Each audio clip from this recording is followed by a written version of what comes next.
Hey everybody, this is Dr. Zappy coming to you with another video from the Wellness Center of Chester County. This one is for a carry exercise. I think a lot of people in the gym do not incorporate carries into their exercise programs, and is a great exercise to train a little bit of the coronal plane. So that side-to-side movement we don't really train as much. Everybody likes to train in the sagittal plane forward motions. This is a great exercise to give a little bit of coronal plane into your exercise program.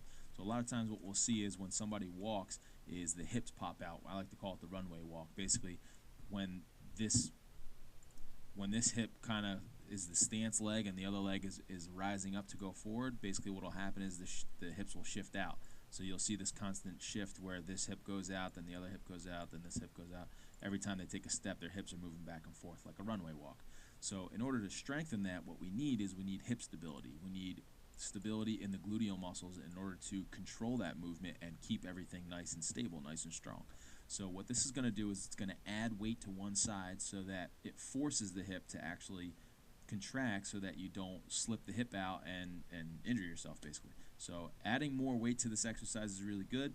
You don't want to add too much to the point where it's just going to completely throw everything off, but a good, nice, heavy weight is good for the carry exercise.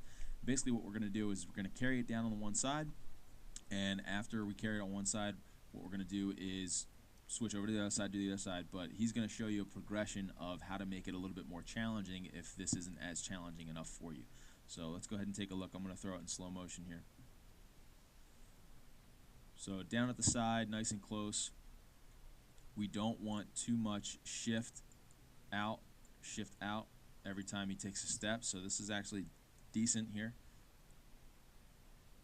Going to walk all the way down as far as you can. A lot of what you should feel is you should feel most of the contractions here. It's going to work your glute muscles, and it's also going to work a little bit of the lateral core as well. So the opposite side core has to fire in order to hold this nice and stable. So this here is the progression actually.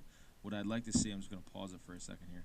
I'd like to see the elbow get a little bit more straight, basically. I'd like to see it more extended. I'd like to see this straight up. I think he's bending it a little bit because of this beam right here. You're going to see he messes around and kind of hits the beam on purpose, but I think he's just worried about the ceiling, so he can get into this position. What we don't want to see is when you lift it up, too much of a shift in the shoulders to the one side.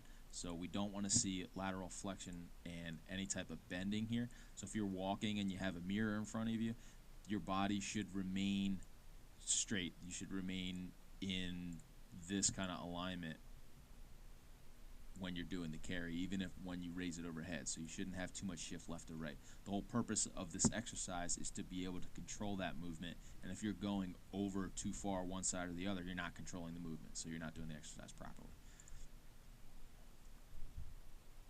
So you would come all the way down, spin around, keep it nice and strong, and go all the way back. There's actually another progression to this as well. Carries are very effective exercises for core stability and hip stability.